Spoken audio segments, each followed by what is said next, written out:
advertisers are not willing to do this work. They're just, if you look at ads, it's like the first thing that popped into their head.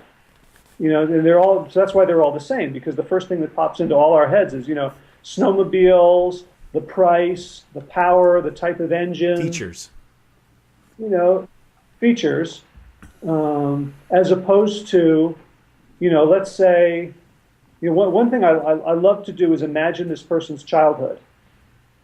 Like, you know, and especially when you're selling something that solves a problem that matters to people.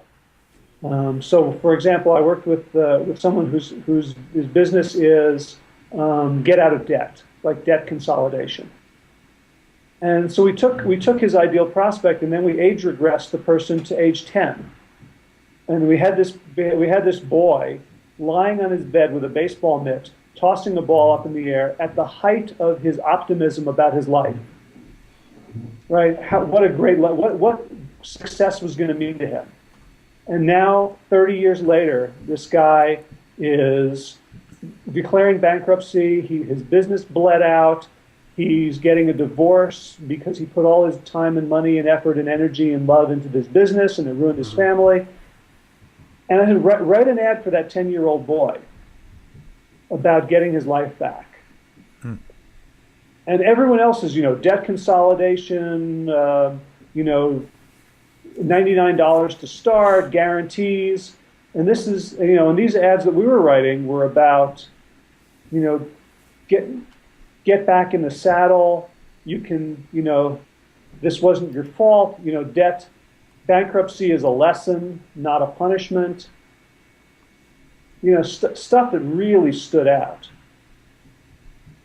from the run-of-the-mill ads that were just all touting the same kind of basic features. Well, and you're kind of also, it's that sort of give forward. If you can actually give somebody, you're giving people hope, and you're giving them potentially ways in which to pull themselves out of a certain situation and lead them into a path that they may have not originally considered.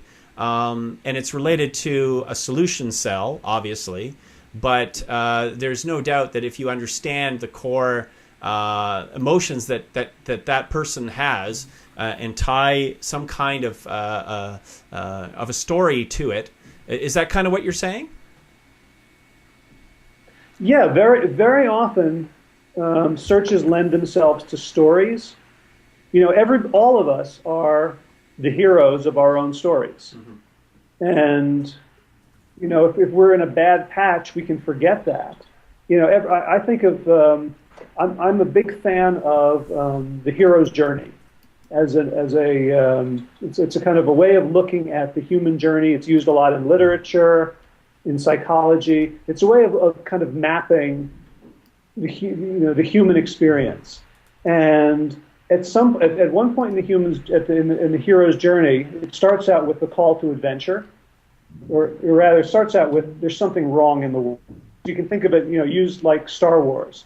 Luke Skywalker, perfectly comfortable, bored as hell on his uncle and aunt's farm. So typically, you know, the orphan in a world that is fallen somehow. Then there's the call to adventure. The droid, help me, Obi-Wan Kenobi, you're my only hope.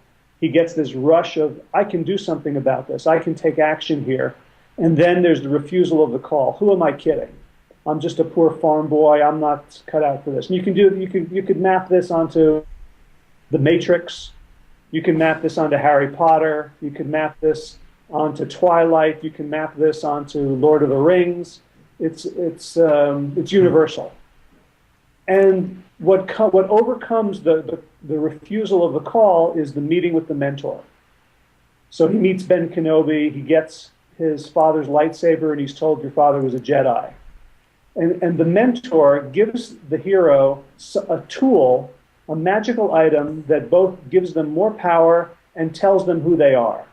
Harry Potter finds out he's a wizard. His parents were wizards. They weren't killed in a crash. And all, you know, it's kind of returning him to his destiny. So now, I'm not talking about like trying to sell paper clips this way. But there's a lot of things that you can sell this way, because what people are looking for is they're stuck in some aspect of their life, and even in the little aspects, all of us are on these big epic journeys. Like if you look at your clients as they just want a camera, or they just want some crystal, or they want this or that, you're missing the bigger picture, that all these things are, in our minds, are metaphors for the big things we want, which is sort of meaning and a brilliant arc of life. So there's a lot of ways to tap into that, and you don't have to use, there's just words that we can use that can tell people, I'm the mentor you're looking for. You're the hero, I'm the mentor. Or, here's the adventure you're on. Even for something like a digital camera. Why does somebody want that camera? What is that going to them? What is that going to enable them to do? So you're saying sorry to interrupt. You're saying look at the solution that is the potential, and then focus on the journey as opposed to the features. The journey to draw that potential client through in order to get that solution for them. Is that correct? Yeah, I think everybody wants to believe they're living an epic life, and everybody is.